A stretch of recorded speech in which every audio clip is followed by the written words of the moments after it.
Close your eyes and let's drift back to Chernobyl.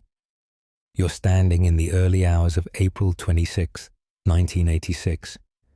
The air is still, too still. You can hear a soft hum, barely noticeable, like the low vibration of a dream you don't quite remember. You're just outside Reactor 4. Everything around you is washed in that cold Soviet grey. Rows of concrete, tall and silent.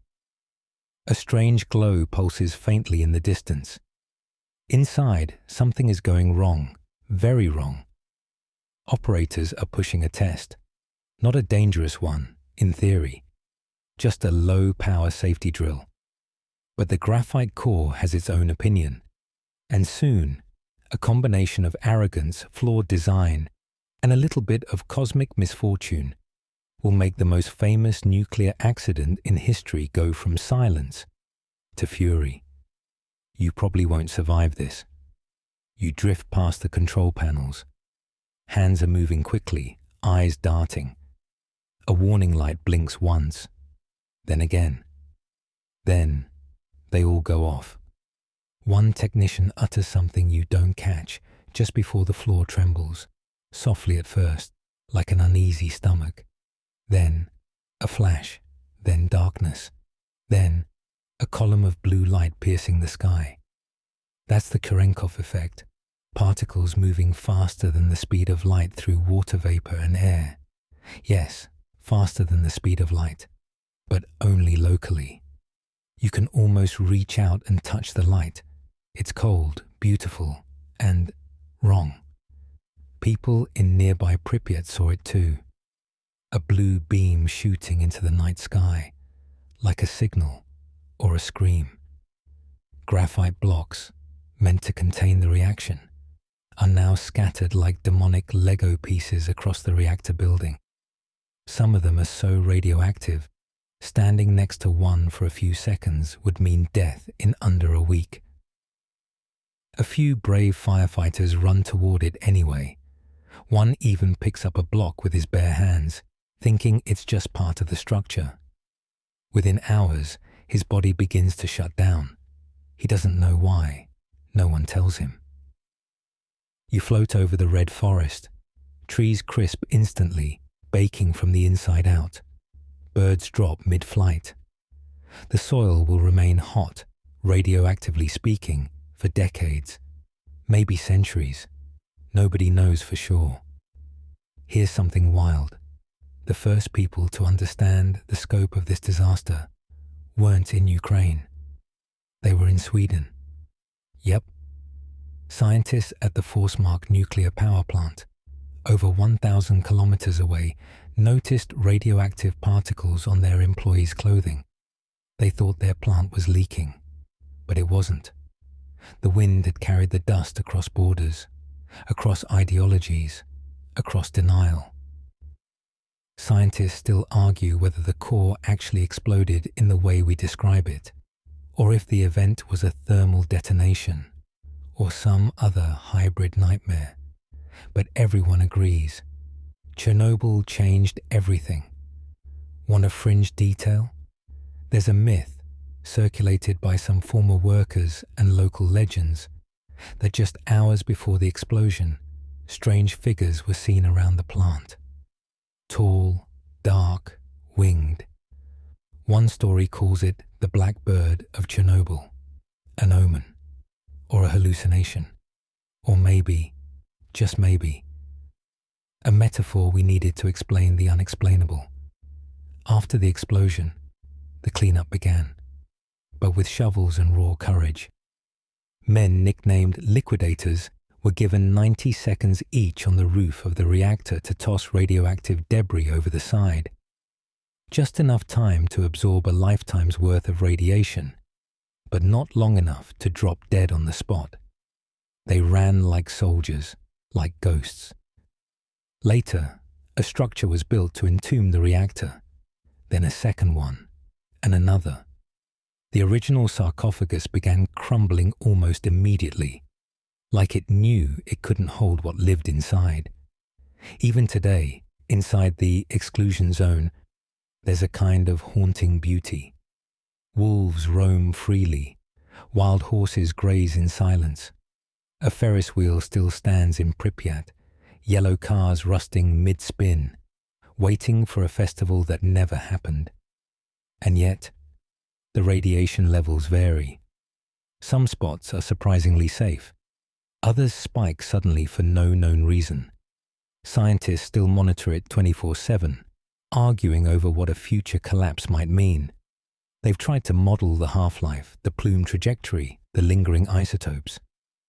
But the true cost of Chernobyl, biological, psychological, ecological, might never be fully known. Or it might only reveal itself slowly, over centuries. A ticking counter, hidden in the soil. And every so often, a wild rumor makes its way out.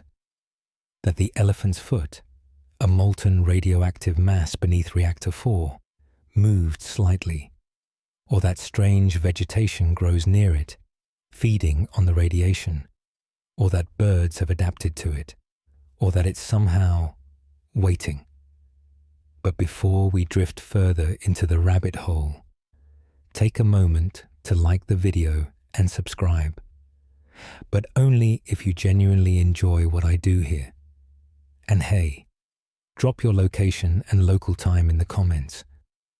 I love seeing where in the world you're falling asleep from. You descend now toward Bikini Atoll, a sliver of white sand and coconut palms in the middle of the Pacific. Peaceful, quiet. Except something feels off, like you've arrived just a few seconds before a history-shaking sneeze. This place isn't what it looks like. The year is 1946. You hear the lapping of gentle waves and the rustle of palm fronds overhead. You feel the heat on your skin, soft, like a warm bath. But you're not here to tan. Neither was the US military. You glance behind the trees and see rows of cameras, hundreds of them, stacked like robot eyes. You're standing inside Operation Crossroads, where the United States began live testing atomic bombs above water, then below it, just to see what would happen to naval ships, and, indirectly, to everything nearby. A voice crackles over a speaker. 10, 9, 8. You blink. And in that blink, a 23-kiloton bomb called Able detonates above the fleet of ghost ships anchored in the lagoon. For a moment, the world goes silent. Then comes the ripple. A hot wind brushes your cheek. You taste metal. The sky briefly flashes into something closer to science fiction than weather. And you haven't even gotten to the scary one yet. See, Baker was the second test. Underwater this time. July 25th, 1946. When that bomb went off, the sea didn't just part, it leapt. A column of water exploded straight into the sky, dragging warships into its grip like toys in a whirlpool. Some ships, massive ones, flipped entirely. Others sank within minutes, already too radioactive to save. The weird thing, some people thought the mushroom cloud from Baker was beautiful. There are paintings of it. People called it a flower, a sea blossom. The way it expanded, then collapsed, like time breathing. But the atoll, Bikini Atoll itself, that flower crushed it. The residents, about 167 Bikinians, had been relocated a few months earlier. The US said it was for the good of mankind, but no one really told them what radiation was or how long it would last. They were moved to another island called Rongerik, where the food supply ran out and fishing was nearly impossible.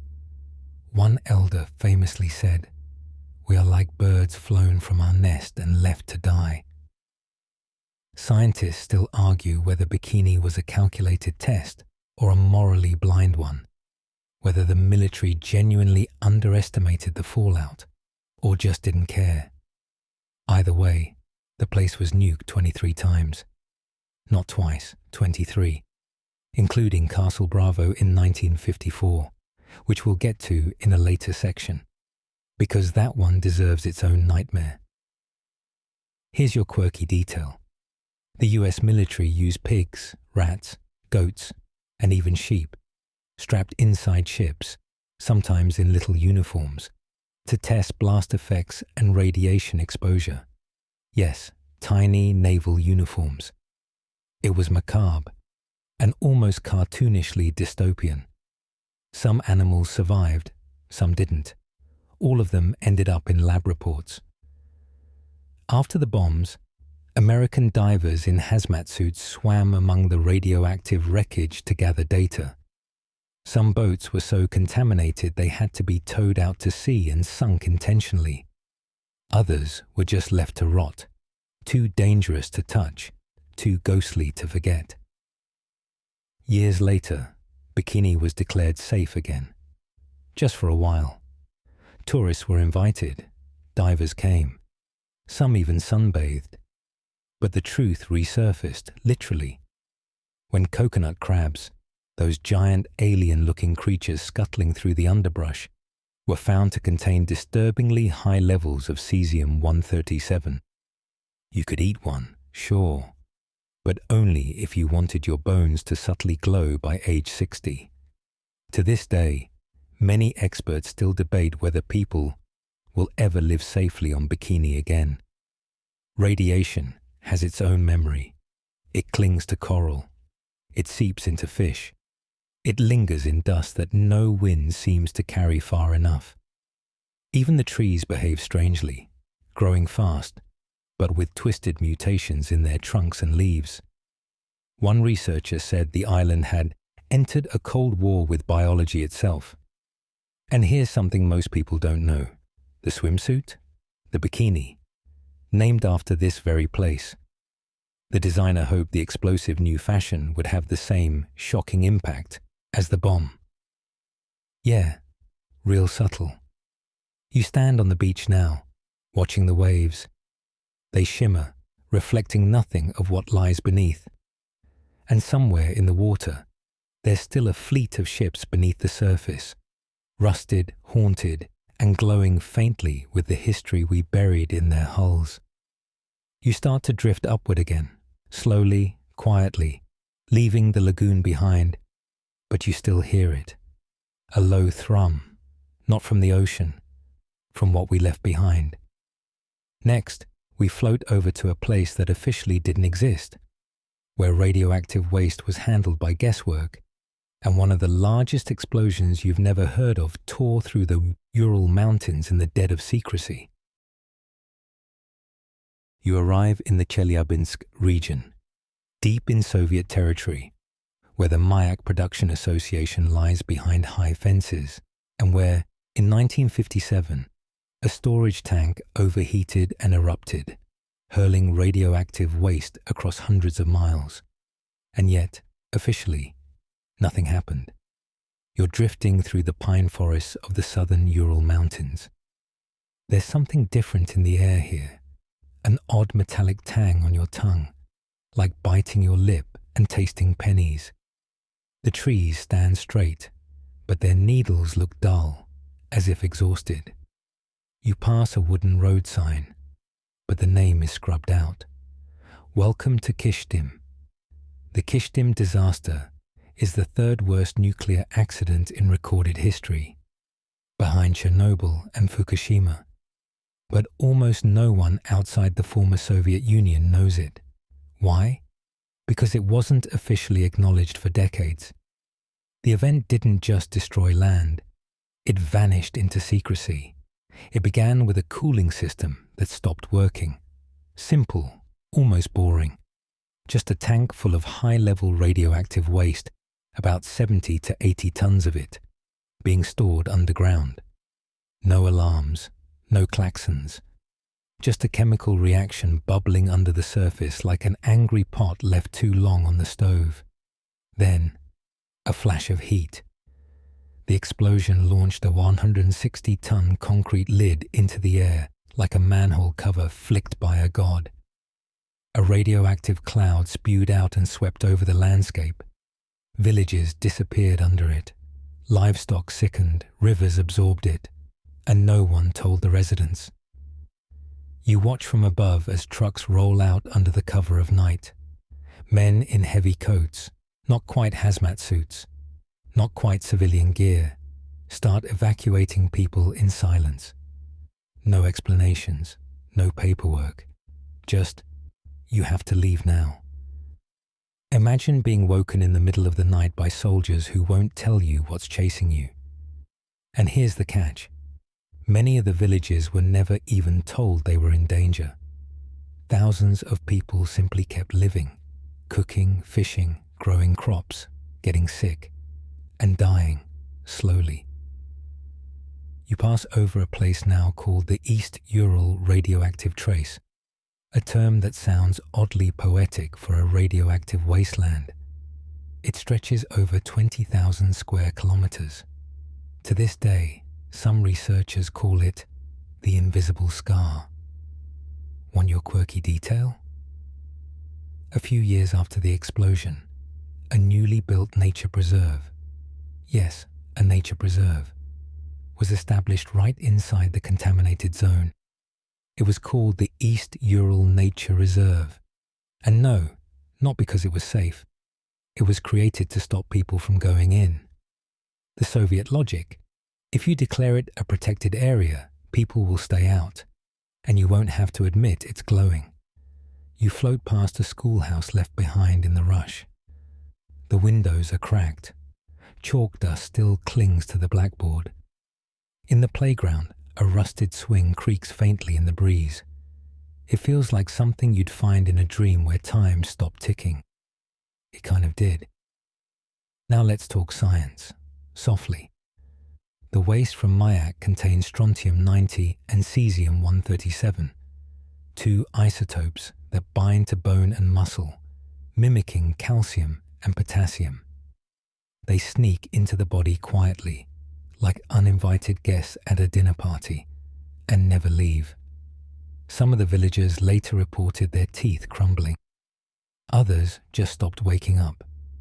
And yet, scientists still argue whether the true health impacts of the Kyshtym disaster have ever been accurately measured.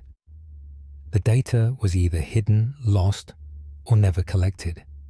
Some accounts estimate up to 10,000 premature deaths. Others say the toll was much higher or lower. It depends on who's asking and who's allowed to answer.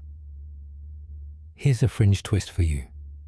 Some locals say strange things began happening in the forests afterward. Wild animals, they said, behaved oddly, silent, aggressive. There were even whispers of sightings, creatures half-formed, glowing faintly in moonlight. Urban legend? Probably. But in a place where radiation dances unseen, who can say for sure? And the name, Kyshtym, is not even where the accident happened. It's just the name of the nearest known town. Mayak was a secret city.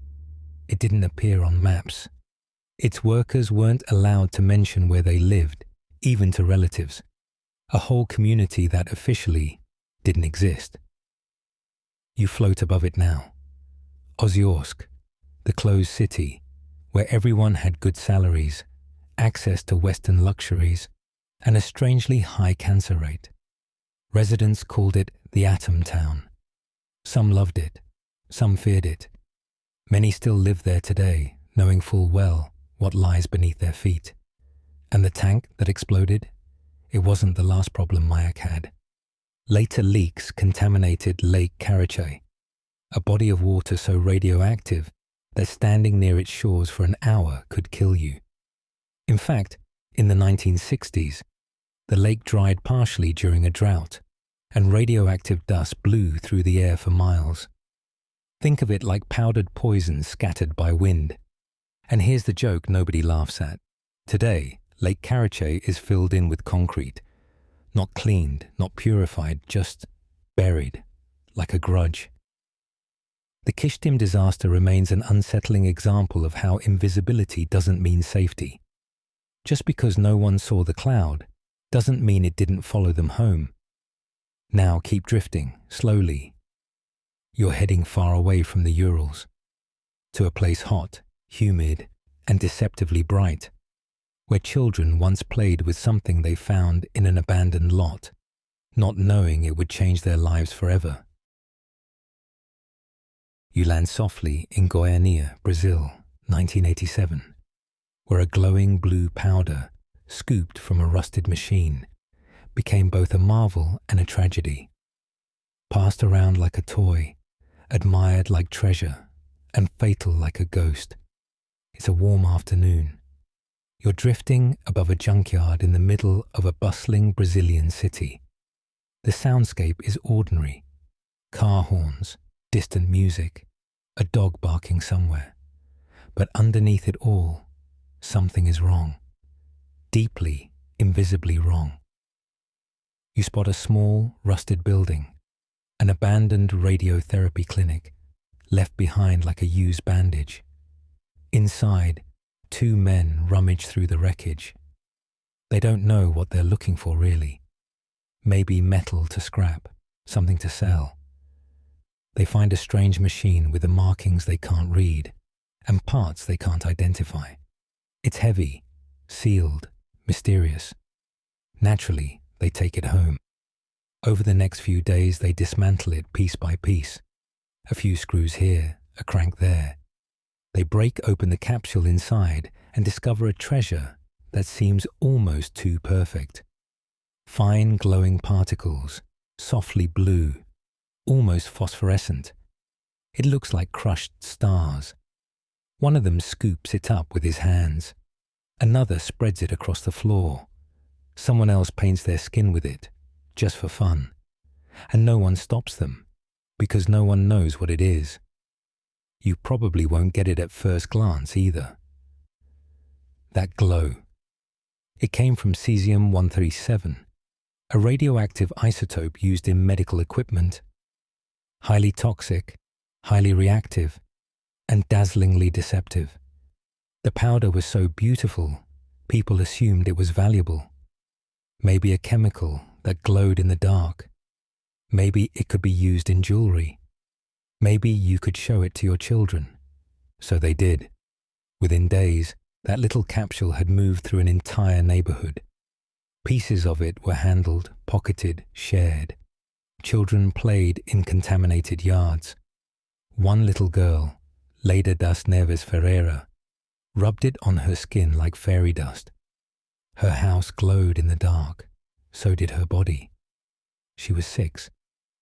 Soon after, people began to fall sick. First, it was nausea, then fatigue, then skin lesions that wouldn't heal. At the time, no one made the connection. How could they? There were no warnings, no hazmat suits, no sirens. Just a sparkle that made you sick. You float down a street in the Goiânia neighborhood of Setor Aeroporto. The pavement is uneven, the windows shuttered. By now, the Brazilian authorities have realized something awful has happened. But by then, it's too late. They call in experts. Geiger counters scream at every corner. Entire homes are demolished. Soil is dug up and hauled away in lead-lined drums. Personal belongings, sofas, books, dolls, photos, are incinerated or sealed in concrete. It's one of the largest radiological decontamination efforts in history, and it unfolds in silence. Nobody wants to panic the city, but the panic is already here, just under the skin. Here's your mainstream fact. Over 100,000 people were monitored for exposure. At least 249 showed significant levels of internal contamination. 4 people died. Most tragically, little Leida. Her organs were so saturated with radiation that even her coffin had to be lined with lead. Mourners stood at a distance. You drift past a cemetery now. Her grave is still visited, still honored, covered in fresh flowers, small toys, prayers for a child who thought she'd found magic in a powder. Scientists still argue whether the response was fast enough, or whether more lives were lost than reported. There are questions about the delay between contamination and official recognition. Questions about how a dangerous medical device could be left behind, unguarded. And questions about why so many people exposed to cesium-137 were stigmatized, refused service at stores, isolated from their communities, feared like carriers of a plague. And here's your strange, almost poetic detail. The cesium glow, the one everyone was drawn to, was not visible to the naked eye in most conditions. The glowing powder people remember? It may have been a trick of light, a psychological phenomenon, or just contaminated particles refracting moonlight in the way dreams bend memory. The International Atomic Energy Agency called Goiânia one of the worst radiological disasters ever to occur outside of a nuclear facility. But it didn't feel like a disaster in the moment. Not at first. It felt like curiosity. It felt like luck. You move now through a storage site in Abadia de Goiás, just outside the city. Barrels upon barrels are stacked under tarps and warning signs. Inside them, contaminated soil, metal, furniture, and stories that still hum beneath the lids. Today, Goiânia has mostly returned to normal. The neighborhood where it happened has been rebuilt. The clinic no longer exists. There's even a small monument near the site, 2 pillars holding up a heavy stone, like a warning that danger can sometimes be beautiful. And yet, locals still whisper. They talk about illness, about sudden cancers, about dreams of glowing children, about a fear that never quite left. One resident reportedly refused to plant anything in their yard, worried it would come up wrong.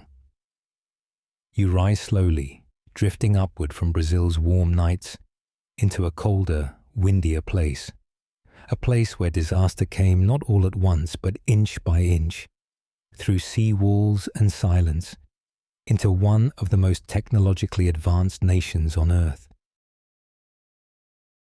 You land softly on Japan's northeast coast, 2011, just after a massive earthquake and tsunami, where Fukushima Daiichi's reactors are unraveling slowly, spilling radiation not in bursts, but in tides that creep quietly into the sea, the air, and the soul.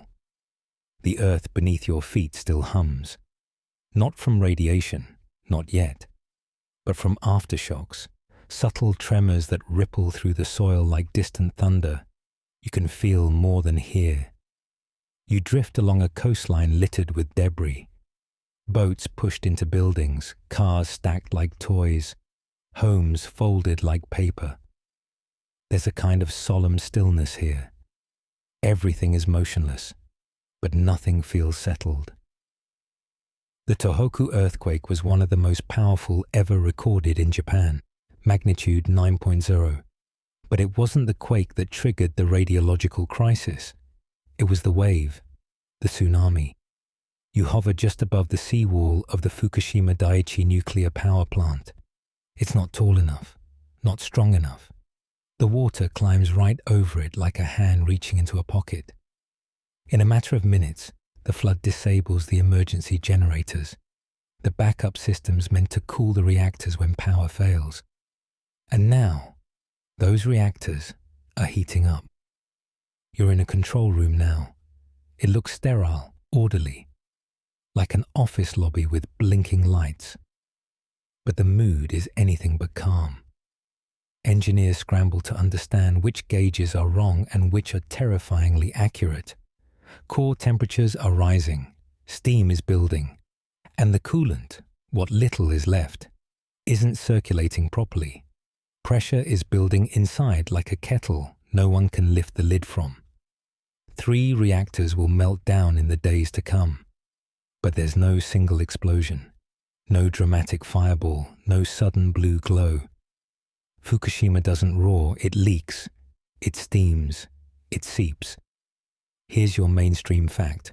Fukushima released over 300,000 terabecquerels of radioactive material, much of it into the Pacific Ocean. The leak wasn't just a moment. It was a slow hemorrhage. Contaminated water was used to cool the reactors, then stored in thousands of tanks, which eventually began to fill the site, like radioactive raindrops accumulating in a city of metal. The ocean, of course, does not forget. Scientists still argue whether the long-term environmental impact of that leakage has been overstated or dangerously downplayed. Some studies suggest the dilution of radiation in the vast ocean minimizes harm. Others point to persistent cesium levels in fish near the coast. Others still note that dilution isn't the same as disappearance. And then there's the wild card, bioaccumulation, radiation moving up the food chain, step by quiet step. Your fringe detail. In the weeks following the meltdown, residents of nearby Nami and Futaba reported strange wildlife patterns. Birds circled in confusion. Cows wandered untethered, forming what became known as the Cattle of Hope, a herd of radioactive livestock protected by one farmer as a living protest. He refused to kill them, refused to abandon them, refused to forget them. And then there's the robots. Japan sent robots into the damaged reactors because humans couldn't survive more than a few minutes. The radiation would fry their cells and their tech alike. Some robots stopped working immediately, their circuits scrambled. Others simply disappeared, lost in the labyrinth of twisted steel and melted control rods. A few made it back with ghostly flickering video footage, shattered walls, water dripping endlessly, debris floating where hallways used to be. One robot, named Little Sunfish, mapped Reactor 3's damage. It swam through the boiling darkness like a submarine in a haunted cave. Its cameras caught glimpses of the melted fuel, corium, clinging to the bottom like black lava. Some footage was so disturbing it was kept from public release. You drift now above a classroom in a nearby town. Children's drawings are still pinned to the walls. One depicts a son wearing sunglasses. Another shows a house with crooked windows. Everything is layered with dust. A Geiger counter at the doorway clicks just a little faster than you'd like. Many residents were told they'd return in a few days. They never did. Entire towns remain abandoned. Grass grows through pavement. Rice fields lie fallow. Cats have taken over the rooftops. And time ticks differently here. The government declared some zones safe again in recent years. But trust moves slower than policy. Some people refuse to return. Others go back only during daylight, to tend graves, to pick up things they left behind. And still others never left, living quietly inside the zone, growing their vegetables, raising their goats, arguing with no one but the birds. You float above the TEPCO headquarters now. Tokyo Electric Power Company, the ones who ran Fukushima Daiichi. Apologies were issued. Resignations accepted. Billions were spent. But the scar remains, geological, psychological, generational. And here's something to hold in your mind like a stone in your palm. The water they used to cool the reactors. It's still being stored. Tank after tank lined up like an army of silent giants along the shore. There are plans to release it, slowly, diluted, back into the ocean. International debate rages. Some say it's safe. Others say it's betrayal. Scientists still argue whether the decision was technical necessity or political convenience, whether the ocean can truly forget or just forgive. Now let your thoughts drift away from Japan's complex sorrow and into another era. Back to the 1940s, where the bombs were new, the rules were fuzzy, and curiosity occasionally meant playing roulette with atoms. You sit in Los Alamos in 1945, in a lab full of chalkboards and coffee cups, watching two scientists gently prod a subcritical mass of plutonium known as the demon core until the atoms bite back. It's oddly cozy in here. The overhead lights flicker faintly. A radio hums from a shelf in the corner, playing a jazz tune barely audible over the hum of scientific ambition. The war is nearly over. The atomic bomb has just been born.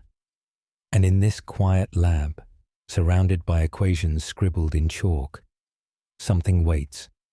Not a bomb, not yet, but something capable of becoming one, with just a little push. The object on the table is unassuming, about the size of a grapefruit.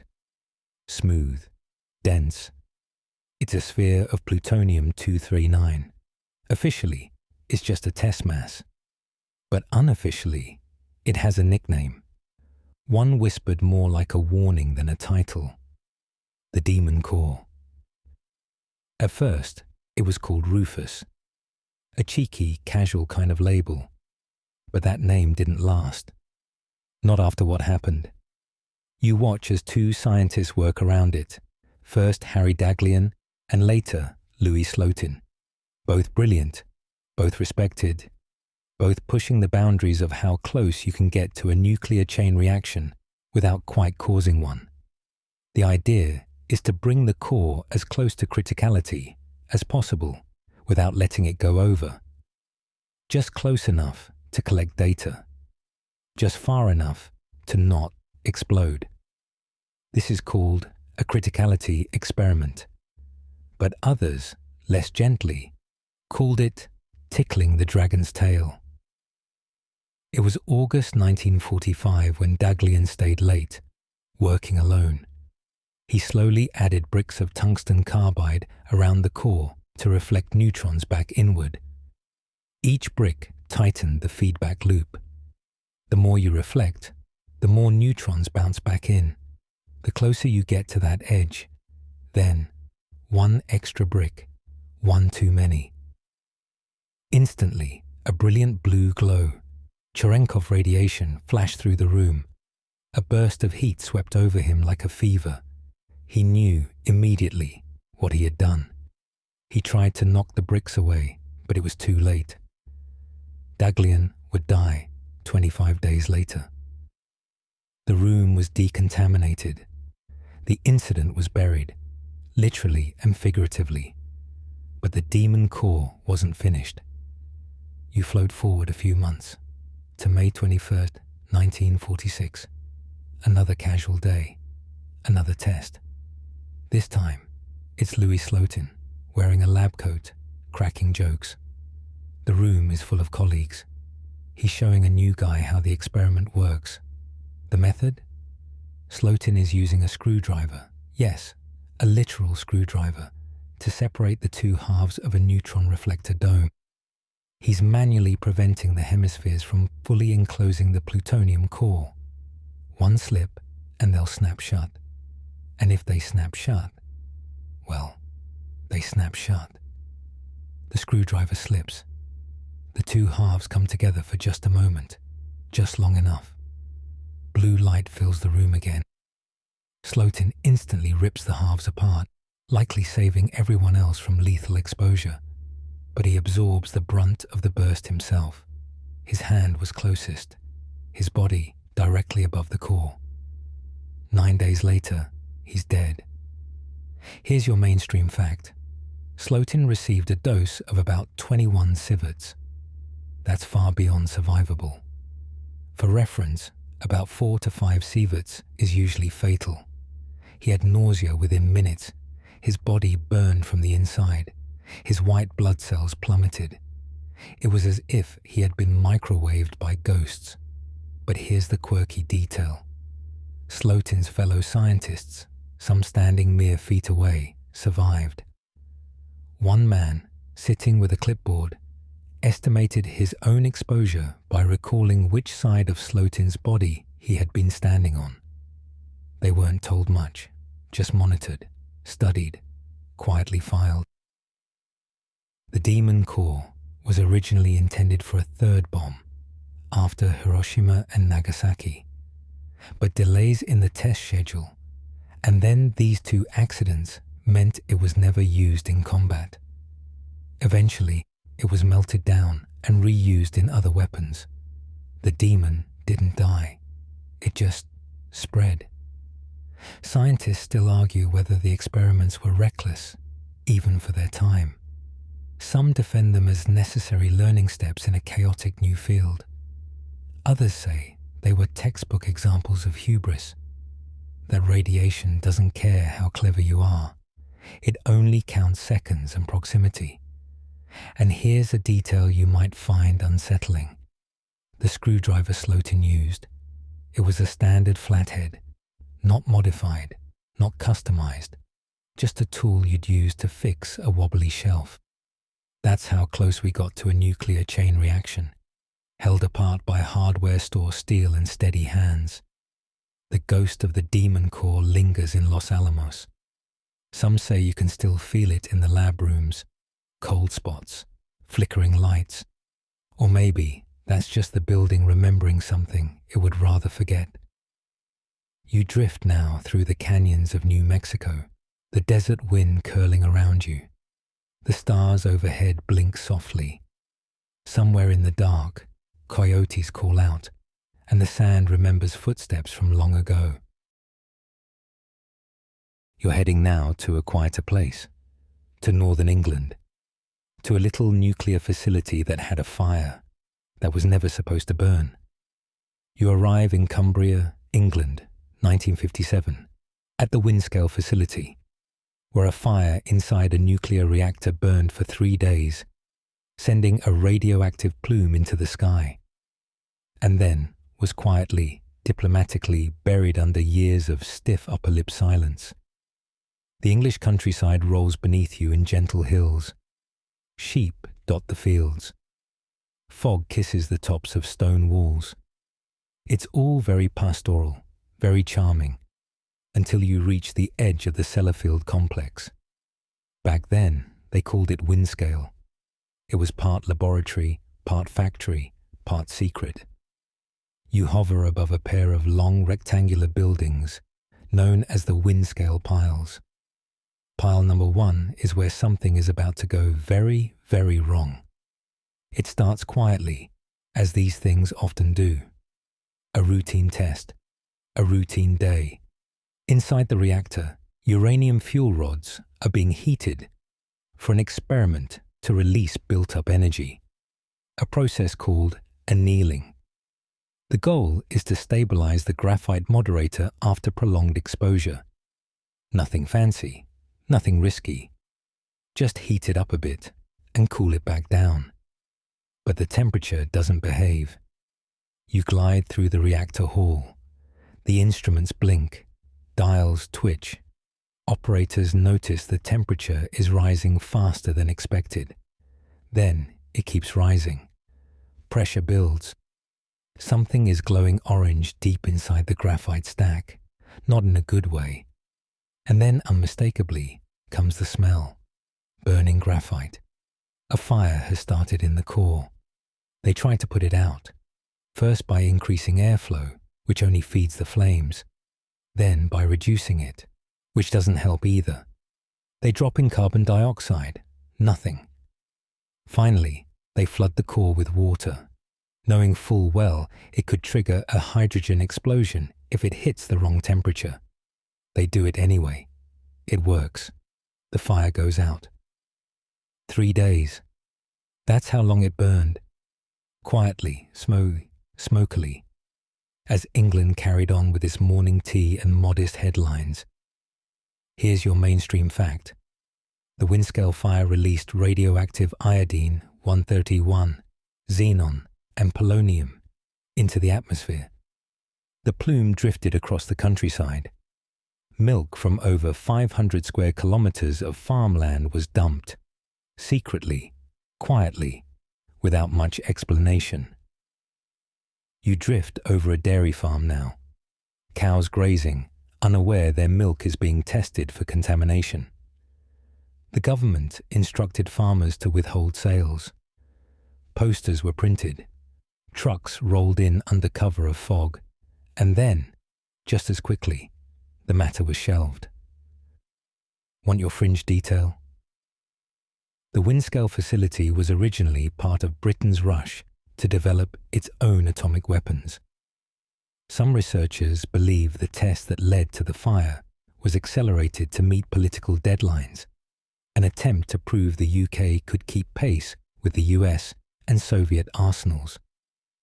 One report even suggested that warnings from engineers were dismissed to avoid delaying the weapon's timeline. Scientists still argue whether the iodine release caused long-term thyroid cancer spikes in the region. Some say yes. Some say the data isn't there. Others say the data was never really collected in the first place. It was inconvenient. Now you glide over the reactor chimney, an unassuming stack against a grey sky.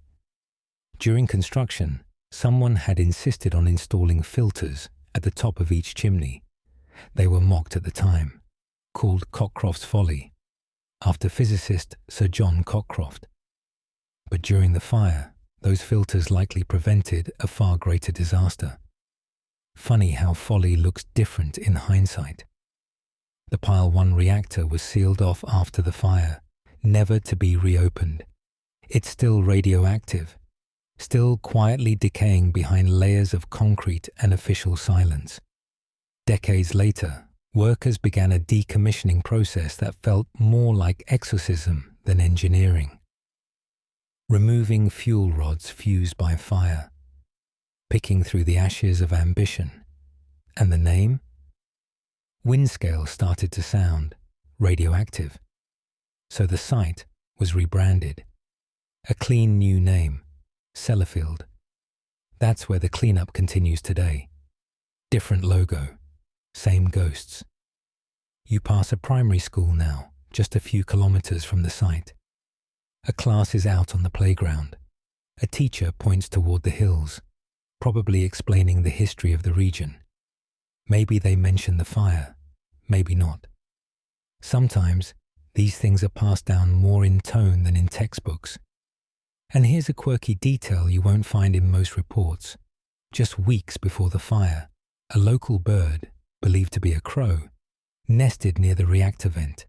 Workers thought it was funny. The atom bird, someone joked. After the fire, the nest was gone. But in years following, more birds returned to the same spot. Every spring, same species, same rusted metal ledge. Coincidence? Pattern? A reminder that life continues, with or without understanding. As you rise into the misty English sky, the hills stretch away from you in every direction. Soft green, quiet, innocent. But beneath the grass and hedgerows, the land still remembers. You arrive in Pennsylvania, 1979, at the 3 Mile Island Nuclear Generating Station, where a combination of mechanical failure and human error brought the US to the brink of full meltdown, while the world tried to decide whether to panic. It's early morning on March 28th. The air is cool, thick with spring fog, and the Susquehanna River flows silently past the twin cooling towers like a sleepy chaperone. Birds flutter along the water. Nothing seems out of place. But inside reactor number 2, things are unraveling, quietly, invisibly, like a loose thread tugged at by accident. You drift through the control room. It's fluorescent lit and beige, the kind of place where nothing should ever happen fast. There are gauges, dials, and switches everywhere, hundreds of them. And just now, one of those gauges is lying. It all starts with a simple mechanical failure. A relief valve on the reactor's pressurizer gets stuck open. Not very exciting, right? Except the indicator says it's closed. So operators believe the system is sealed when, in fact, radioactive coolant is steadily leaking out. That's the beginning of the mistake. But what follows is human error, misunderstanding, and instinct colliding with nuclear physics. Operators misinterpret the rising pressure as too much coolant instead of too little, so they start reducing the flow, just as the core begins to overheat. It's like trying to put out a fire by turning off the sprinklers. You float inside the reactor chamber. The core is heating up. Steam builds. Zirconium cladding begins to react with the steam, producing hydrogen. That's right, hydrogen gas in a sealed chamber. What could possibly go wrong? Here's your mainstream fact. Almost half of the reactor's core melted. The term used was partial meltdown. Sounds moderate, manageable. But this wasn't supposed to happen at all. The hydrogen buildup leads to a non-nuclear explosion, a loud, metal-throated boom inside the containment building. Nothing escapes, not yet. But the pressure jumps. Radiation levels inside the plant spike. An alarm sounds. And for a moment, nobody knows what they're dealing with. Is it a leak? A full breach? Do they evacuate? They wait. Meanwhile, word leaks out. Reporters catch wind of something at a nuclear plant near Harrisburg. Soon, the phones at 3 Mile Island are ringing non-stop. Outside, traffic builds. Parents pull their kids from schools. Reporters camp on lawns. No one has real information, only rumors and a kind of unease that spreads faster than isotopes. Here's your quirky detail. Within hours, the governor of Pennsylvania considered ordering an evacuation. Pregnant women and children within a 5-mile radius were urged to leave. There were traffic jams filled with station wagons, dogs on laps, radios tuned to static-filled news. One man in a hazmat suit passed out bottled water at a gas station. Another wore a T-shirt that read, "I survived the 3 Mile incident," even as it was still unfolding. And then came President Jimmy Carter. A nuclear engineer by training, he toured the site with his wife Rosalynn, wearing just a simple jacket, no special gear. It was a move to calm the public, show confidence, reassure the nation that everything was probably okay. But scientists still argue whether it really was. The full extent of the radiation release remains debated. Official estimates say only a small amount escaped into the atmosphere, well within acceptable limits. But unofficial accounts. Some nearby residents reported nausea, strange odors, metallic tastes, hair loss, animal sickness. You know, things that don't usually accompany spring breezes. And then there's the debate. Was it safe? Or were the numbers massaged to keep the public calm? One study said cancer rates in nearby counties increased in the following decade. Others dismissed that as coincidence. The problem with radiation is it doesn't show its face. It doesn't leave a signature. It just waits. Want a visual? The cooling towers still stand. Towering, majestic. One of them still operates to this day. Reactor 1 survived unscathed and was brought back online. But Reactor 2, it's been dormant ever since. A concrete tomb with no gravestone. The cleanup took decades and cost nearly $1 billion. And even today, decommissioning continues, slow as sleepwalking. Now here's something weirdly poetic. Just months before the accident, Hollywood released a film called The China Syndrome, a thriller about a nuclear meltdown covered up by a corrupt energy company.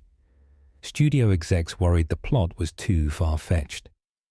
Then reality chimed in. The term China Syndrome refers to a hypothetical full meltdown where molten reactor fuel burns through the earth, straight to China. It wouldn't actually happen like that, of course, but the phrase stuck. And after 3 Mile Island, the entire nuclear industry in the US hit the brakes. Construction froze. Public confidence melted faster than the reactor core ever did. You float now along the Susquehanna again. The birds are back, trees bloom, the water sparkles. You wouldn't know anything happened here. Not unless you really looked. Not unless you listened closely enough to hear the whisper of superheated steam and the quiet click of Geiger counters in long closed basements. And you know what else? If you ask someone from the area about it today, they'll probably shrug and say, "It wasn't that bad." Maybe that's true. Or maybe it's just easier to sleep that way. Let's drift now, farther west, to a place where reactors once fueled bombs, and the river still carries quiet reminders of what we buried under our scientific triumphs. You trace the winding path of the Columbia River in Washington state, past the shadow of the Hanford site, where plutonium for the first nuclear bombs was produced, and where millions of gallons of radioactive waste still sleep in leaky, underground tanks. The air is crisp here, wide, open.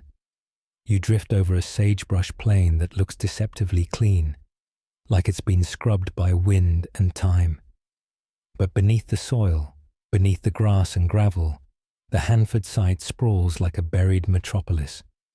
Over 500 square miles of secrecy, industry, and silent contamination. If you didn't know it was here, you wouldn't guess. And that's kind of the point. You're floating now just above B reactor, the world's first full-scale plutonium production reactor. It went live in 1944, built in a rush, powered by ambition, and cloaked in the kind of secrecy that makes neighbors stop asking questions. This is where the plutonium for Fat Man, the bomb dropped on Nagasaki, was born. Forged, refined, and sealed into a destiny no one fully understood. At its peak, Hanford hosted 9 nuclear reactors and 5 reprocessing plants. Plutonium was churned out like industrial candy, refined from uranium fuel rods and sent onward, while the toxic leftovers were pumped into storage tanks or dumped into the ground. Literally, into the ground. Here's your mainstream fact. Hanford generated 2/3 of America's high-level radioactive waste. Around 56 million gallons, sitting in 177 underground tanks, some of them built during World War II. Designed to last 20 years. They're now approaching 80. Want a fringe detail? The tanks have leaked, not once, not twice. Over 1 million gallons have seeped into the soil. Some of that radioactive stew, containing cesium-137, strontium-90, and assorted alphabet soup isotopes, has been migrating toward the Columbia River for decades. Scientists track it like a glacier of poison. Slowly, silently, it moves. You pass over one of the tanks now. It looks like a bump in the ground. There are monitoring wells nearby, sensors, fences, but you can't see what's underneath. Only the idea of it, a cauldron of heat and chemicals, still cooking after all these years. Some say the sludge inside is so thick it resists mixing. Others say it may already be forming its own unpredictable chemistry. Scientists still argue whether the tanks can be emptied in time. Some want to vitrify the waste, turn it into glass and bury it. Others warn of corrosion, instability, long-term storage risks. Billions have been spent, and the work continues, slowly, like a ritual. The timeline shifts constantly. The anxiety doesn't. You drift downriver now, where locals fish for salmon, paddleboard, swim. Signs occasionally warn of contaminated groundwater. But life goes on. It always does. People shrug, It's not in the drinking water, they say. Not yet. And here's your quirky detail. In the 1960s, Hanford conducted something called the Green Run, a secret experiment in which radioactive iodine-131 and xenon were intentionally released into the air to simulate what a Soviet nuclear facility might emit. The cloud drifted over towns, farms, schools. Residents had no idea. To this day, the full exposure remains uncertain. You pass over Richland, the city that grew up around Hanford. It has a charming retro aesthetic, atomic-themed murals, cafes named after isotopes. The high school football team, they're called the Bombers. Their logo? A mushroom cloud. You can't make this stuff up. But beneath the charm lies fatigue. Generations of workers have cycled through Hanford. Engineers, janitors, scientists, pipe fitters. Some of them got sick. Some of them filed lawsuits. Some simply moved away. Others stayed, raising families in the shadow of the cooling towers, betting that the danger wouldn't knock directly on their door. And now, you float through the vitrification plant, a massive facility still being built after decades of planning. It's meant to encase radioactive waste in solid glass. Safe, stable, but delays, cost overruns, and technical challenges have made the project a bureaucratic mirage, always there, never quite reachable. One worker called it the most expensive waiting game in history. Here's something soft to think about. Wildflowers bloom across the Hanford Reach. Elk wander through. Coyotes howl at night. Even amid contamination, life sneaks in. Resilient, strange. Some call it recovery. Others call it denial. But nature doesn't ask our permission. You drift now into one of the abandoned reactors, silent as a mausoleum. Control panels still hold their dials. Chairs are tucked in, as if the engineers just stepped out for a smoke break and never came back. The silence here is thick, not from fear, but from long discarded purpose. Some say Hanford is a success story, the backbone of national defense, the site of scientific brilliance. Others see it as a cautionary tale, a radioactive inheritance passed down with trembling hands. You drift toward the Marshall Islands, tiny jewels in the Pacific, where nuclear testing turned paradise into fallout, islanders into unwilling test subjects, and lagoons into graveyards for irradiated ships and radioactive coral. The Pacific stretches below you, endless and still. Then, out of that blue canvas, tiny islands begin to appear, so small they almost seem like thoughts, not land. You hover above one, Bikini Atoll, ring-shaped, serene, the water crystal clear. Palms sway softly in the breeze. The scene is postcard perfect. Except there's a crater the size of Manhattan hidden under the lagoon. You've already been here once, in a past section, remember? Operation Crossroads. But that was just the overture. Now you're here for the full performance. Between 1946 and 1958, the United States conducted 67 nuclear tests across the Marshall Islands. Some were small, others were anything but. March 1st, 1954. Castle Bravo. Detonated at Bikini Atoll. Expected yield, 5 megatons. Actual yield, 15 megatons. It was the largest nuclear explosion ever conducted by the United States. You blink and you're there, watching the sky shift from soft dawn to pure white. The ocean lifts, the air buckles. A mushroom cloud rises into the stratosphere. At its base, the sea has been vaporized. An island has vanished, and in its place, a scar. The problem? The fallout pattern didn't stay where it was supposed to.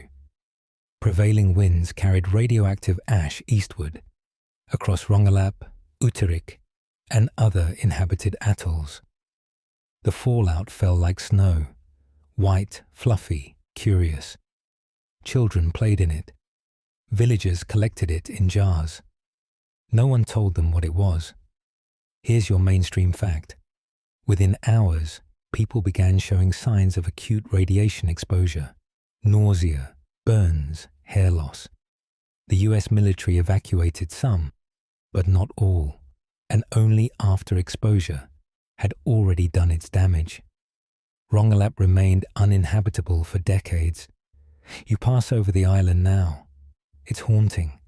Homes stand empty. Chickens roam freely. The silence here isn't peace. It's pause. Like the island is holding its breath.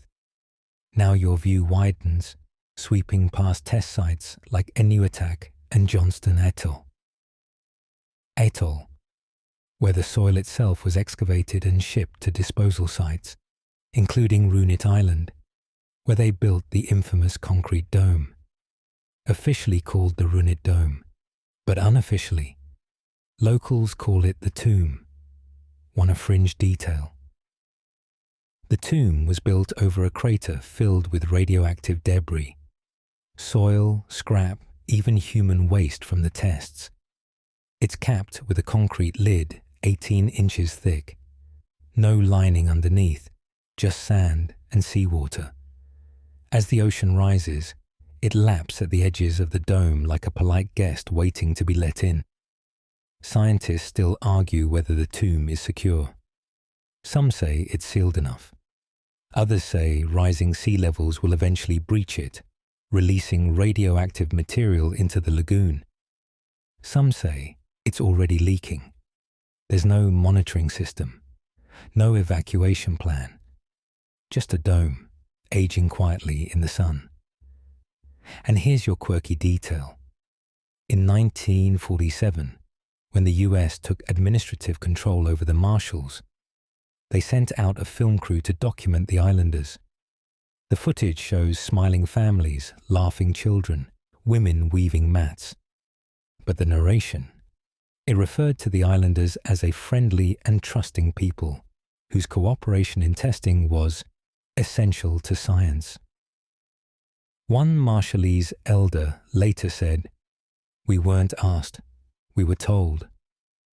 You float over Kwajalein now, where the US military still maintains a major installation. It's a modern base with radar domes, launch pads, golf carts. The soldiers live in air-conditioned dorms. Meanwhile, many displaced Marshallese live on nearby Ibi Island, one of the most crowded places on Earth, plagued by poverty, illness, and rising tides. There's a generational ache here. Children who never saw the testing still live its legacy. Cancer rates are high. Soil remains contaminated. Some people were relocated multiple times, once after the tests and again when safe zones turned out not to be. And yet, culture survives. Songs still rise. Canoes are still carved. Stories are still told. Some in English, many in Marshallese, some in a mixture of both. There are words here that don't exist in other languages. One of them means the silence that comes when you are told the ocean is sick. You pass beneath the water now, where the irradiated hulls of Operation Crossroads test ships still sit. Their steel is warped. Coral grows through their frames. Divers who visit say they feel watched. Some claim the water near the wrecks has a different taste. Others just hold their breath and try not to think about it. And now a soft thought to carry. The atomic age didn't begin with a bang. It began with people watching that bang and realizing too late that it could not be undone. You float now away from the lagoon, toward the mainland, toward the factories and workshops, where the glow wasn't in the sky, but in the hands of the workers. you step into a 1920s clock factory in New Jersey, where the Radium Girls, young women painting glow-in-the-dark dials, lick their brushes for precision, unaware the paint will light up more than just watches. The air inside is warm with perfume and laughter. You float through a sunlit room full of women in long skirts and loose blouses, seated at rows of wooden tables. They chat softly, giggling between brushstrokes. Their fingers are stained faintly white, and the tips of their brushes glow. Radium paint. That's what they're using. Fresh from the laboratory, it glows with an otherworldly greenish-blue tint, ideal for watch faces, compasses, and airplane instruments. And to keep their brush tips fine, the workers are taught a simple trick: lip pointing. Dip the brush in the paint, shape it to a point with your mouth, repeat, hundreds of times a day. You hover above one girl. Her name is Grace. She's humming a popular tune while tracing tiny numbers on a dial. The room smells faintly of oil, metal, and something sharper underneath. At night, Grace walks home glowing faintly, her dress dusted with tiny specks that twinkle in the dark like glitter. Her younger brother thinks she's magic. She laughs. She doesn't know yet. Here's your mainstream fact. Radium is a powerful alpha emitter. Discovered by Marie and Pierre Curie, it was once hailed as a miracle substance. People added it to chocolate, toothpaste, even water tonics. It was marketed as invigorating, vital, even glamorous. In factories like this one, in Orange, New Jersey, or later in Ottawa, Illinois. Radium paint was the hottest industry around. The girls were paid well, encouraged to work fast, and told repeatedly that the paint was safe. No more dangerous than aspirin, they were told. Supervisors, however, used tongs to handle the raw material. You drift through the factory floor as days become months, then years. One girl gets a toothache, then another. Then Grace begins to lose her teeth entirely. The holes don't heal. Jawbones soften. Ulcers form that never close.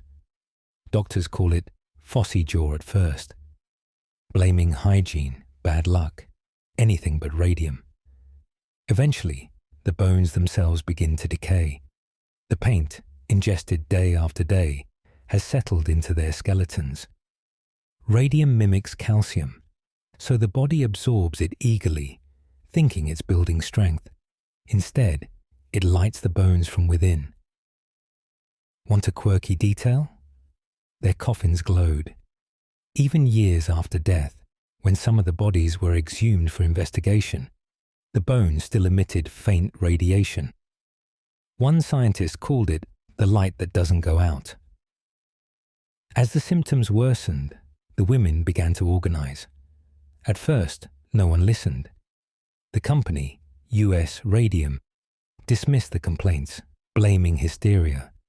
They claimed the women were trying to stir up trouble. They hired company doctors to minimize findings and paid scientists to publish misleading reports.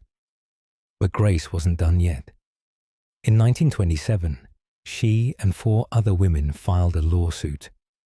The media called them the Radium Girls. They were told they'd never win.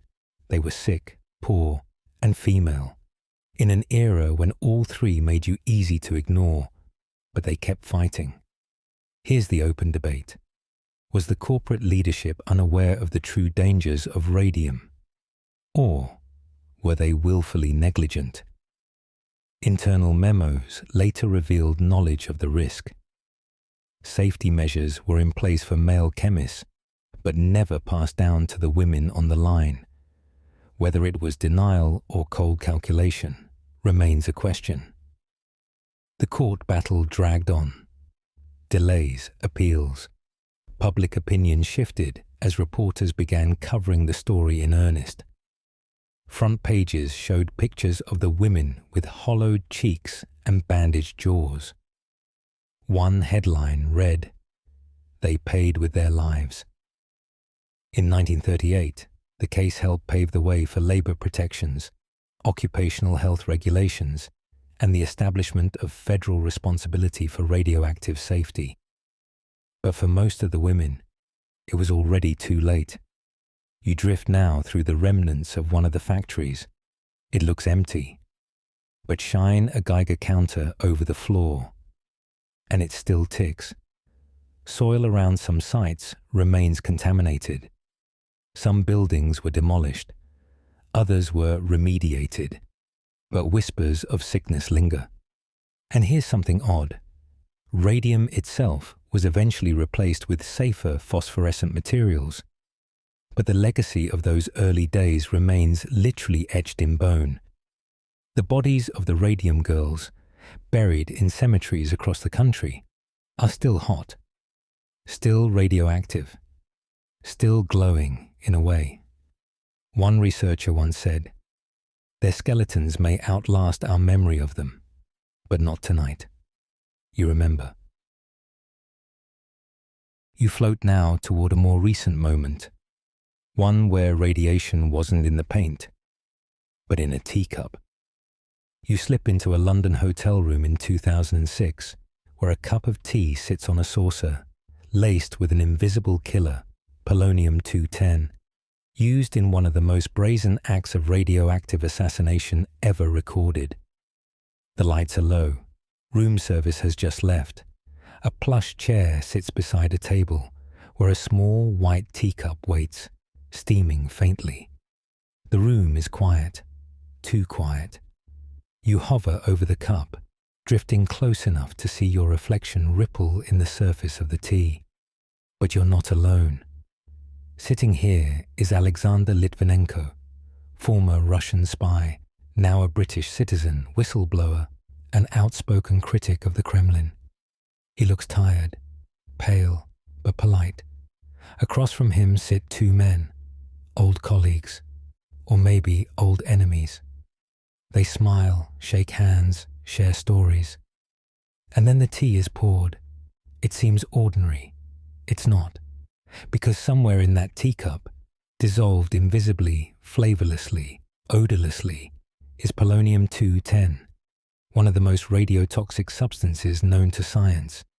A single gram could kill millions if distributed properly. But tonight, there's no mass destruction, just a slow, intimate poisoning. Litvinenko drinks. 3 hours later, he begins to feel sick. Within a day, he's vomiting, weak, hospitalized. At first, doctors suspect food poisoning, then infection. Nothing adds up. His symptoms worsen, organs failing, hair falling out. He is wasting away, and no one knows why. Until the tests come back. Polonium-210. It's almost poetic, in a cold, clinical way. Polonium doesn't burn or blast. It seeps. It irradiates the body from the inside, especially the bone marrow, where blood is born. Alpha particles, powerful but short-ranged, tear through tissues like 1,000 microscopic razors.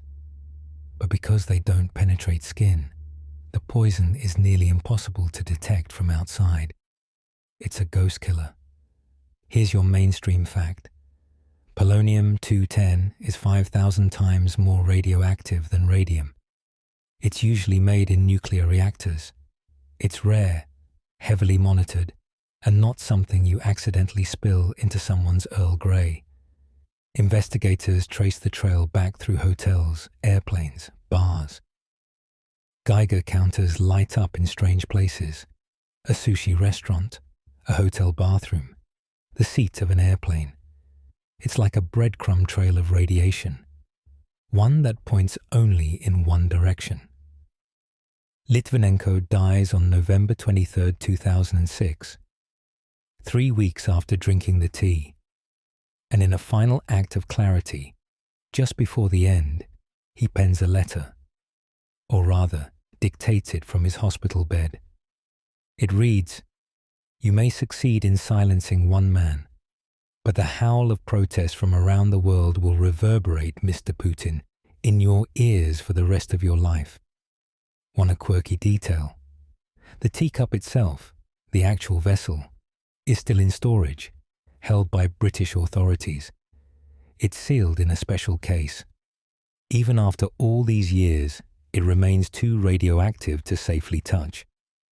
Scientists still argue whether Litvinenko was the only target, or merely the most visible one. Some believe the assassination was intended as a warning, a kind of message not just to him, but to others watching. A demonstration of reach, of subtlety, of consequence. And the method? That's what chilled people. This wasn't a bullet or a car crash. It was science turned weapon, an invisible, untraceable kiss of death, until, of course, it became very visible. You drift now into the corridors of the hospital where he died, University College Hospital. Even days after his death, the room was radioactive. The sheets, the mattress, the air vents. Cleanup required full hazmat suits and surgical precision. They weren't just treating a patient, they were containing a micronuclear event. The polonium used in his poisoning is believed to have come from a Russian facility. Its travel path was traced across borders, onto flights, through checkpoints. And here's the kicker. It took only a few millionths of a gram to kill him. The men he met with, one denied everything, the other died years later. Russia refused extradition. Diplomatic tensions spiked. But justice, whatever that means in cases like this, remains elusive. And what of polonium itself? It's a silvery metal, soft to the touch, and surprisingly beautiful under a microscope. It's also used in anti-static devices, space probes, and apparently teacups for enemies. You hover now above the London skyline. Rain taps gently on rooftops. Buses rumble by. The hotel still stands. So does the memory. And maybe, just maybe, you start to wonder how many times radioactive material has moved quietly through the world. In vials, in crates, in pockets, unseen, unchecked, unbothered. You drift now to a warm night in the South Pacific, where the skies glowed not with bombs, but with charts, clipboards, and medical logs, as an experiment unfolded without formal consent. You land on the Marshall Islands once more, where Project 4.1 tracked the health of irradiated islanders after Castle Bravo, not as patients, but as subjects in a long, ethically murky study that scientists are still debating. You drift again over Rongelap Atoll. The sun is out, the palms sway, the ocean sparkles like nothing ever happened, but you know better, because this was the path of the Bravo fallout cloud, the one that caught everyone off guard, including the people who ordered the test. It's March 1954. Castle Bravo has just gone off, 3 times more powerful than expected.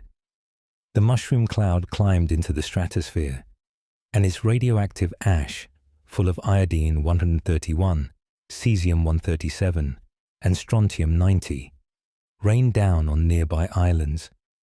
Now you hover over Rongelap again, the village square eerily quiet. Children are playing in the white dust that's beginning to coat the ground. It falls gently, like snow. Except snow doesn't cause burns. Snow doesn't make your hair fall out. Snow doesn't taste like metal. Within hours the symptoms begin, and yet no one comes. The evacuation doesn't happen until nearly 2 days later.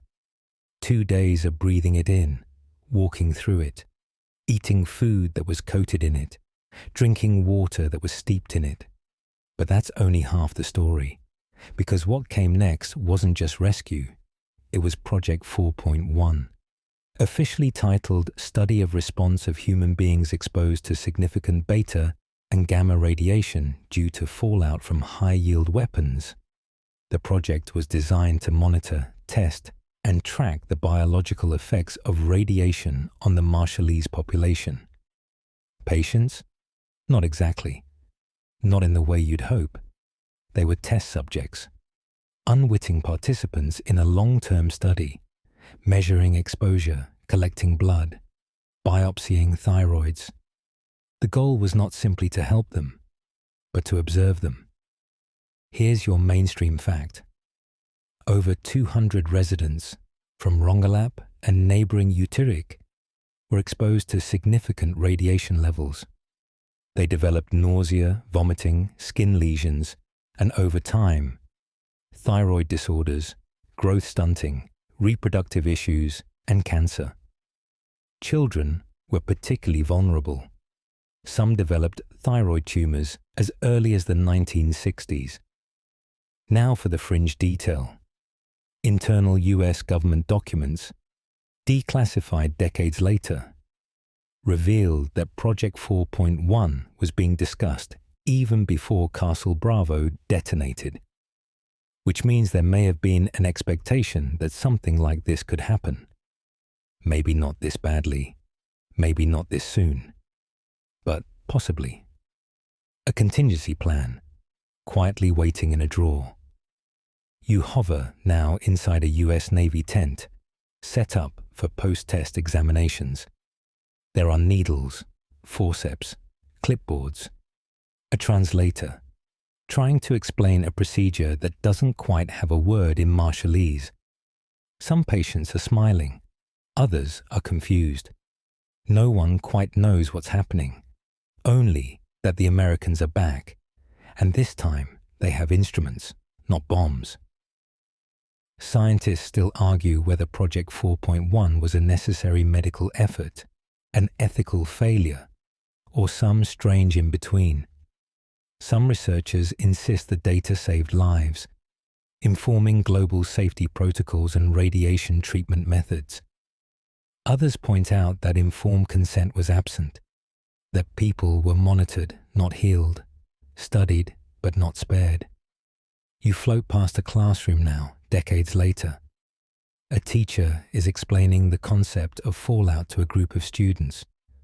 On the chalkboard, there's a sketch of an island, a mushroom cloud, and a timeline that starts in 1954 but keeps going. Some students are descendants of those studied in Project 4.1. They carry stories like DNA, some whispered, some shouted. And here's your quirky detail. In the 1980s, the people of Rongelap were told it was safe to return. So they did. But within months, symptoms began reappearing. Children developed sores. Women reported miscarriages. Fearing another betrayal, the islanders organized a self-evacuation, a grassroots effort led by Greenpeace, which sailed them away from the radioactive home they'd just resettled. They called it Operation Exodus. Even today, scientists visit the islands to track long-term exposure. Some of the original test subjects are still alive, their blood work part of one of the longest continuous radiation studies in the world. But the trust, that evaporated long ago. You pass over Majuro, the Marshallese capital. Along its streets live hundreds of people, displaced from atolls like Rongelap and Bikini. Many still want to go home. Others never want to see those shores again. And in every household, stories linger, of children glowing faintly in the night, of nurses who didn't explain what they were injecting, of aching joints and suspicious silences. The legacy of Project 4.1 is a quiet one. There are no monuments, no bronze plaques, just whispers in classrooms, case numbers in dusty file cabinets, and the uncomfortable realization that sometimes the line between help and experimentation gets blurry. You drift now toward the mainland United States again, toward the laboratories where all of this began, where secrecy and science walked hand in hand, and where radiation wasn't just studied, it was lived. you float through the wartime halls of Oak Ridge, Tennessee, where Manhattan Project workers refined uranium, operated on little information, and sometimes glowed without knowing it, inside a town that technically didn't exist. It begins in the fog of 1942. You drift over an Appalachian valley where the trees have just been cleared, where barbed wire fences stretch faster than roads, and where construction crews work around the clock. There is no town here, yet. But by next year, Oak Ridge will be home to more than 75,000 people, except it won't appear on maps. It's a secret city, built from scratch for a single purpose: to help build the atomic bomb. You hover above row after row of identical houses, flat-roofed, prefab, boxy, assigned by rank and function. Doctors get this street. Technicians get that one. Women line up at the post office.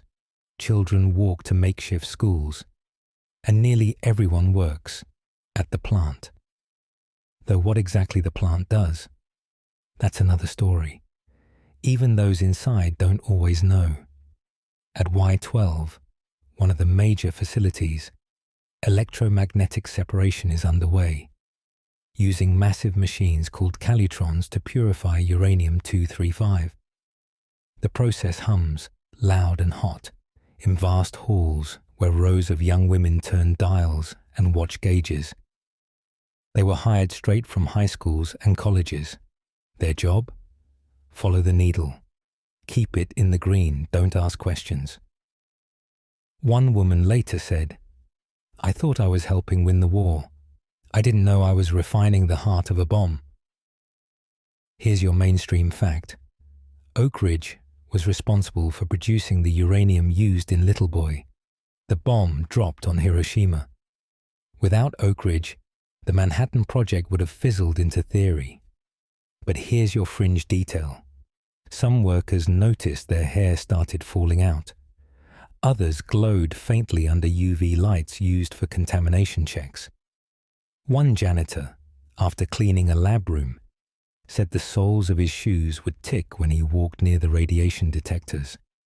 No one explained why. Safety protocols were, let's call them, evolving. In one experiment, plutonium was secretly injected into hospital patients without their consent, part of a study to monitor the effects of long-term internal radiation. The subjects were told they were being treated for other conditions. Some were terminal, others were not. Files were labeled by number, not name. The project was later revealed in the 1990s as part of a Department of Energy report on human radiation experiments. Scientists still argue whether these experiments were defensible under the ethics of wartime urgency, or a textbook case of Cold War overreach. What's clear is that the line between research and risk blurred at Oak Ridge more than once. You drift through the graphite reactor, the world's first continuously operating nuclear reactor. Still standing today, it's preserved as a museum, though its core remains eerily intact. You pass old control panels with bakelite knobs and cigarette burns, and a narrow hallway where scientists once posed for photographs with exposed film badges and broad smiles. And here's a quirky detail. Oak Ridge had its own newspaper, radio station, bowling alley, even a nightclub. But everything inside the town was monitored, mail was censored, phone calls were recorded, entry was restricted. A badge was required for nearly every building. People joked it was the biggest small town in America. And maybe the oddest part? For decades, some residents didn't know exactly what they had helped build until after the war, when President Truman announced the bombing of Hiroshima. One nurse said she cried for hours. Another said she felt pride. Both agreed they were never really told the whole story. You pass by the K25 complex now, once the largest building in the world by floor area, shaped like a giant U, used for gaseous diffusion of uranium. Decommissioned long ago, it was slowly demolished over the years. But its footprint remains, like a scar on the Tennessee clay. You float higher now, and the secrecy of Oak Ridge starts to stretch across the landscape like fog. Other cities, Los Alamos, Hanford, all with similar secrets, similar silence. But Oak Ridge was different because it was built to be normal. A town where you raised kids, hosted picnics, played piano in church, while splitting atoms before breakfast. Even now, Oak Ridge exists in two parallel worlds, one of charming southern routines and one of cold nuclear legacy. Tourists walk through the Manhattan Project National Historical Park. Buses roll past former uranium labs. And just beyond the gift shop lies a reality that still hums faintly under the surface. Scientists still monitor the land, test the soil, track exposure histories. Some former workers developed illnesses. Some filed lawsuits. Some got compensation. Others got apologies too late to matter. But the city endures. The badge gates are gone. But the questions remain. What was acceptable in wartime? What was sacrificed in the name of speed? What do you owe to people who gave something without ever knowing what it was? You drift now across the Atlantic once more, toward the Arctic Circle, toward a story not of bombs or experiments, but of nature itself, confused, contaminated, and glowing, where reindeer wandered through fallout and black rain fell on land that still doesn't trust the snow. You arrive in Scandinavia, where after Chernobyl, radioactive fallout rained on pastures, reindeer meat was banned, and entire ecosystems quietly adapted to a nuclear shadow, even as locals whispered about glowing moose and blackened snow. You drift now over northern Sweden past the timberline, where the trees shrink into scrub and the land becomes wild, raw, remote, and silver blue in the moonlight. This is Sapmi, home to the Sami people, reindeer herders for generations. It's peaceful here, cold but alive. The rivers move slowly. The snow is soft. Everything feels ancient. But in April of 1986, the wind changed. You remember where this began. Chernobyl. Reactor 4's explosion sent a radioactive plume into the atmosphere, hot, invisible, directionless. It didn't stay within borders. It drifted northwest, crossing into Scandinavia, where it fell with the spring rain and coated the world in silence.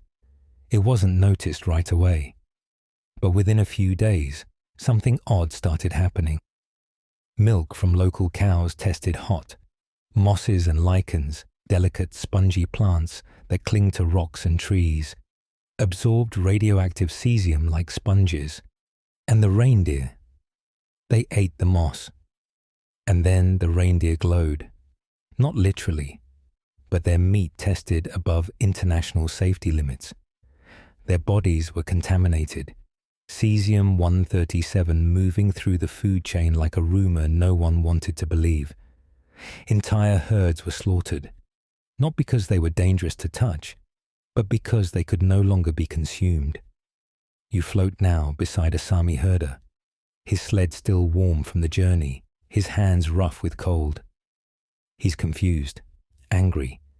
His family's economy is tied to the reindeer. Their diet, culture, ceremonies, all interwoven with these animals. And now, suddenly, they're too radioactive. He wasn't told this was coming. He still hasn't been told if it will ever end. Here's your mainstream fact. Scandinavian fallout from Chernobyl was some of the heaviest outside Ukraine and Belarus. Sweden, Norway, and Finland all recorded spikes in radioactivity, especially in the north. The clouds were patchy. Some towns were untouched. Others received what they called black rain. And here's your fringe detail. In a few remote areas, Wild moose and brown bears still test positive for low levels of cesium today, decades later. Not enough to be dangerous, just enough to whisper that the past never fully left. Scientists still argue whether the effects on local ecosystems were short-lived or generational. Some researchers say cesium levels dropped within a few years. Others point to ongoing contamination in soil, mushrooms, and game. One study even found elevated levels in wild blueberries, picked by foragers unaware of the particles nestled inside. You drift now over a forest blanketed in snow. It looks pure, but below the surface, the topsoil is still dusted with trace elements. After the fallout, children in some schools weren't allowed to play in the dirt. Sandboxes were covered. Playgrounds were relocated. Some towns buried their topsoil and imported clean earth from elsewhere. They called it remediation. But the memory, that stayed. And then there's the folklore. People started telling stories of glowing elk seen at night, of fish that sparkled under moonlight, of snow that burned your hands. No scientific confirmation, of course. Just stories. Just the kind of things people say when the world stops behaving the way it used to. One Sami elder said, "We weren't told the wind carried poison. We just knew the reindeer started dying." The government offered compensation. Radioactivity limits were adjusted. At one point, the acceptable level for meat was raised, not because the meat got safer, but because too much was being destroyed. That's one of those details that stays with you. Want a quirky one? In Sweden, car filters were used to measure the fallout. They collected particles from the air, and when researchers tested them, they found elevated radiation. In other words, cars, not weather balloons, first noticed what was falling from the sky. You float now through a Nordic supermarket. For months, signs were posted next to meat and dairy products showing their radiation levels. Customers carried Geiger counters tucked discreetly into handbags. One man asked if his oranges were from Chernobyl. The clerk didn't know how to answer. And yet, life went on. The forest didn't empty. The moose didn't disappear. The Sami still herded. Today, many reindeer are safe again. The cesium levels have dropped. But every so often, a test comes back hot, and the meat is pulled quietly off the shelves. Scientists still visit, still track, still wonder if something, somewhere, still holds a deeper dose. You float now across Lapland, the snow reflecting moonlight like a silver sea. In the distance, northern lights shimmer faintly, green and violet, curling in the sky like a question you don't quite understand. And now, the journey slows. 15 stories, 15 windows into a world shaped by radiation, sometimes visible, often not. It's in the soil, in the bone, in the steel, in the silence. Let's soften everything now. The lights dim across your mind, and everything quiets. The hiss of Geiger counters fades to the rhythm of your own breath. You've wandered through test sites, rooftops, reactors, and legends. And now, it's time to let it all settle. Let your thoughts grow fuzzy. Let the science dissolve into sleep. There's no danger now, just the warmth of your blanket, the silence of your room, the safe glow of knowing the world keeps turning. Not every story is meant to be understood, but you were here for it. You heard it.